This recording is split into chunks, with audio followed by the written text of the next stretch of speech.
Hello everyone, இன்னைக்கு நம்ம பார்க்க போகிற புக் ரிவ்யூ வந்து how your personality makes or breaks your child. இது வந்து டாக்டர் சயானிகா சிங் எழுதியிருக்க புக்கு. இதில் என்ன நல்லா இருக்குன்னு சொன்னால், இவங்க வந்து அவங்க லைஃப்பில் அவங்க பார்த்த பீப்புள், அவங்க கூட இருந்த நெய்பர்ஸ் பற்றி, இல்லை ஃப்ரெண்ட்ஸ் பற்றி, இல்லை அவங்க சந்தித்த அவங்களுடைய பேஷண்ட்ஸ் பற்றி, அவங்களோட ப்ராப்ளம் என்ன, அதை எப்படி அவங்க அட்ரஸ் பண்ணியிருக்காங்கன்ற மாதிரி ஒரு கேஸ் ஸ்டடி மாதிரி, ஒரு கேஸ் ஹிஸ்ட்ரி வச்சு எக்ஸ்பிளைன் பண்ணுற மாதிரி பண்ணியிருக்காங்க. ஒவ்வொரு கான்செப்ட்லேயும் ஒவ்வொரு கண்டென்ட்டுமே கீழே வந்து நல்ல டீட்டெயில்டான எக்ஸ்ப்ளனேஷன் கொடுத்துருக்காங்க. இந்த வீடியோவில் நான் வந்து பார்ட் 1ல் என்ன சொல்லியிருக்காங்கன்றதை நான் எக்ஸ்பிளைன் பண்ணுறேன்.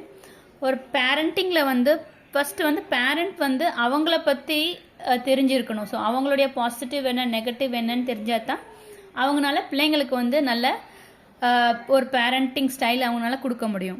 ஸோ ஒரு பேரண்ட் ஃபஸ்ட்டு வந்து ஒரு ஆங்ஷியஸாக இருக்காங்கன்னா அவங்களால பிள்ளைங்க கூட ஒரு குவாலிட்டியான டைம் ஸ்பெண்ட் பண்ண முடியாது. ஒரு ஆங்ஸைட்டின்னு சொல்லும்போது அவங்க இந்த டாக்டர் என்ன சொல்கிறாங்கன்னா, அதாவது மெட்டர்னல் சைடு அம்மா வந்து ரொம்ப டிப்ரெஸ்டாகவும் அப்பா வந்து கோவமாகவும் இருக்கிறாங்க. மேக்ஸிமம் அவங்க பார்த்த கேசஸில் அம்மா வந்து மேக்ஸிமம் டிப்ரெஸ்டாகவும் அப்பா கோவமாகவும் இருக்கும்போது பிள்ளைங்க வந்து அதனால் ரொம்ப அஃபெக்ட் ஆகுறாங்க. அது அவங்களுக்கே தெரியாமலே வந்து பிள்ளைங்க வந்து அஃபெக்ட் ஆகுறாங்க. சரி, இப்போ ஆங்ஸைட்டி இருக்குன்னா அதுக்கான காரணங்கள் என்னன்ற பார்த்தா, ஒரு அகடமிக் சைடு ஆங்ஸைட்டியாக இருக்கா, இல்லை சில்ட்ரனுடைய டிமாண்ட்ஸை பூர்த்தி பண்ண முடியலன்ற ஆங்ஸைட்டியா, இல்லை பிள்ளைங்க கூட குவாலிட்டி டைம் ஸ்பெண்ட் பண்ண முடியலையா, இல்லை மணி ரிலேட்டட் ஃபினான்ஷியல் ரிலேட்டடான ஆங்ஸைட்டியா. ஸோ ஆங்ஸைட்டி வருதுன்னா அதுக்கான காரணம் என்னன்றதை ஃபஸ்ட்டு நம்ம அதை பார்க்கணுன்னு சொல்லியிருக்காங்க.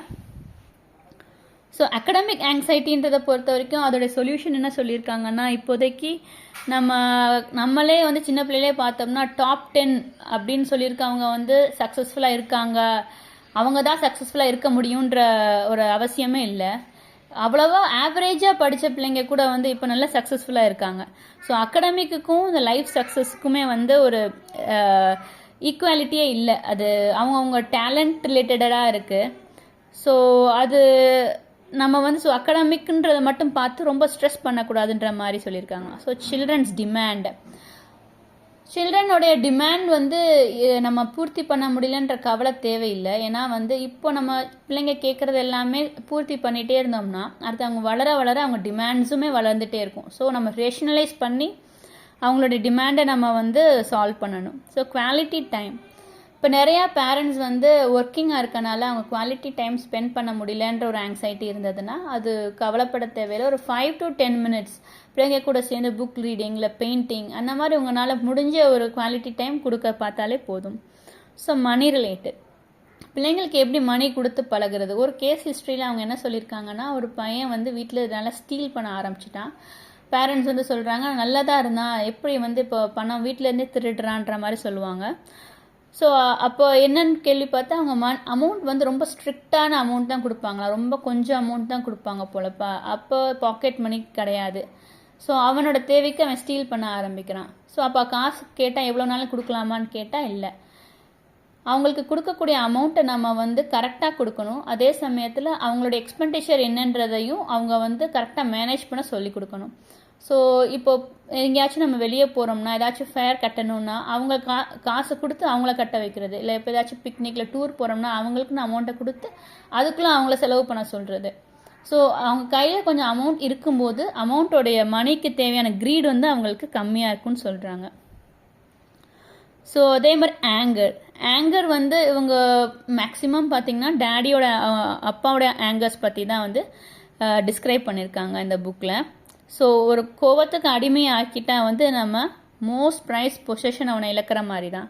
நம்ம கண்டினியூஸாக கோவப்பட்டுக்கிட்டே இருக்கோம் அப்படின்னா நம்ம பிள்ளைங்க வந்து நம்மக்கிட்ட இருந்து மறைக்க ஆரம்பிப்பாங்க. ஸோ அதுவே நம்ம வந்து பேரண்டிங்கில் ஒரு பெரிய ஃபெயில் ஆன மாதிரி.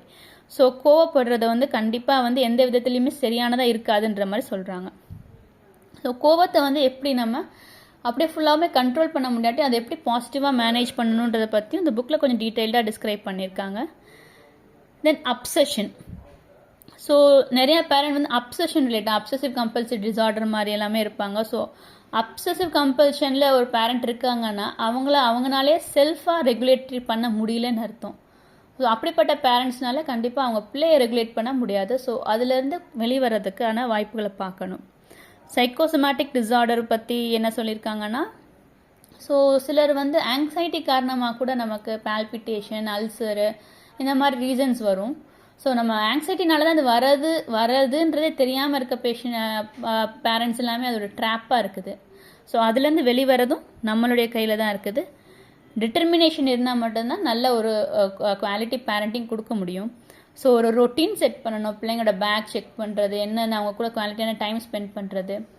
ஸோ ஆங்ஷியஸாக இருக்க பேரண்ட்ஸ் வந்து என்ன பண்ணணும்னா கொஞ்சம் ரியாலிட்டியை மீட் பண்ணணும். தேவையில்லாத பயம் இருக்கக்கூடாது. ஸோ தென் முக்கியமான பாயிண்ட் இதில் எனக்கு ரொம்ப பிடிச்சதுன்னா உங்களுடைய ஹெல்தி இன்ட்ரெஸ்ட் என்னது அப்படின்றத நோட் பண்ணிவிட்டு அந்த இன்ட்ரெஸ்ட்டை வச்சு நம்ம போகணும். ஃபார் எக்ஸாம்பிள் ஒருத்தவங்களுக்கு பெயிண்டிங் பிடிச்சிருக்கலாம், குக்கிங் பிடிச்சிருக்கலாம், இல்லை ட்ரீஸ் வளர்க்குறது, செடி வளர்க்குறது பிடிச்சிருக்கலாம். ஸோ உங்களோட இன்ட்ரெஸ்ட் என்னது, விளையாடுறது, யோகா, ஏதாச்சும் ஒரு கீன் இன்ட்ரெஸ்ட் எடுத்துக்கோங்க, அதில் வந்து செய்யுங்க. ஸோ உங்களுக்கு ஆட்டோமேட்டிக்காக ஸ்ட்ரெஸ் மிச்ச இடத்துல எல்லாமே கம்மியாகணும்.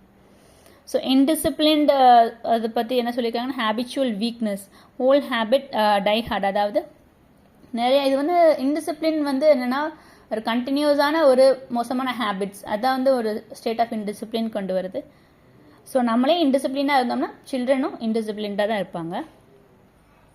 ஸோ ஃபைனலாக அவங்க சொல்ல வர்றது வந்து மங்கி சி மங்கி டூ, அதான். ஸோ மங்கி சி மங்கி டூன்றப்ப நம்ம எப்படி இருக்கணும், பிள்ளைங்க எப்படி இருக்கணும்னு நினைக்கிறோமோ அது மாதிரி நம்ம இருக்க பழகிக்கணும். அப்போ தான் நம்ம பிள்ளைங்கள்ட்டேருந்து எதிர்பார்க்க முடியும். So do not preach what you cannot doன்ற மாதிரி நம்ம கரெக்டாக இருந்தால் தான் பிள்ளைங்களுக்கு அதை எடுத்து சொல்ல முடியும்.